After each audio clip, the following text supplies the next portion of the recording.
ഇന്ന് കണ്ണൂർ ജില്ലയിൽ നിന്നും UDF നേതൃത്വത്തിലുള്ള മലയോര സമരയാത്ര ആരംഭിക്കുക.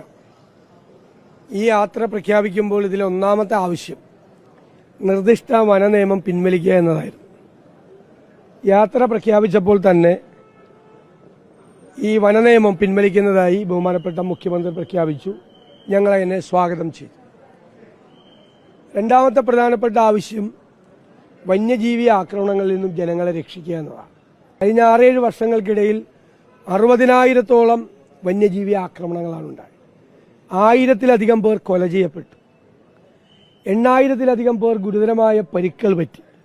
5,000-ലധികം കന്നുകാലികളെ കൊന്നു. 10,000-കണക്കിന് ഹെക്ടർ സ്ഥലത്തെ കൃഷി മുഴുവൻ നാശമായി. ഭീതിയിലാണ് ജനങ്ങൾ, മലയോരത്തെ ജനങ്ങൾ. തിരുവനന്തപുരം വരെ ഒരു പ്രദേശത്ത് 4-5 കടുവകൾ ഒരുമിച്ചിറങ്ങാണ്. കുട്ടികളെ സ്കൂളിൽ വിടാൻ പറ്റുന്നില്ല. പശുവിനെ കടന്ന ജീവിക്കുന്നത്, കൃഷി മുഴുവൻ നശിച്ചു. പുല്ല് പറിക്കാൻ പോകാൻ പറ്റുന്നില്ല. ഉപജീവന മാർഗമായ പശുവിനെയും ആടിനെയും കൊന്നു തിന്നാൻ. ആശുപത്രിയിൽ പോകാൻ പറ്റുന്നില്ല, പുറത്തിറങ്ങാൻ പറ്റുന്നില്ല. ഭീതിയും പട്ടിണിയുമാണ് ഈ പ്രദേശത്ത്. അതിന് പരിഹാരം ഉണ്ടാക്കണം. 3, കാർഷിക മേഖല തകർന്നു, വിലയിടിവാണ്.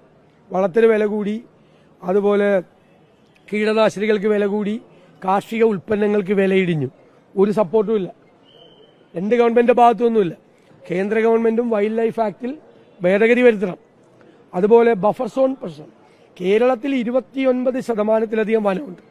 ദേശീയ ശരാശരിയേക്കാൾ കൂടുതലാണ്. ആ വനം സംരക്ഷിക്കണം, ഞങ്ങൾക്കൊരു തർക്കമില്ല. പക്ഷെ വീണ്ടും ജനസാന്ദ്രതയുള്ള പ്രദേശങ്ങൾ റിസർവ് ഫോറസ്റ്റായി നോട്ടിഫൈ ചെയ്യാണ്. ജനങ്ങളെ വീണ്ടും പ്രയാസപ്പെടുത്തുകയാണ്. അതിൽ നിന്ന് പിന്മാറണം. അപ്പോൾ സാധാരണ രാഷ്ട്രീയ ജാഥകൾ നടത്തുന്നതിൽ നിന്ന് വ്യത്യസ്തമായി ഒരു പ്രദേശത്തെ, ഒരു മേഖലയിൽ ജീവിക്കുന്ന, കുറ്റിയറ്റുപോയിക്കൊണ്ടിരിക്കുന്ന ഒരു വംശത്തെ ചേർത്ത് ഒരു ജനപദത്തെ ചേർത്ത് നിർത്തുന്നതിന് വേണ്ടിയിട്ടുള്ള യാത്രയാണ് മലയോര സമര യാത്ര. ഇതിനെല്ലാവരുടെയും പിന്തുണ ഞാൻ അഭ്യർത്ഥിക്കും.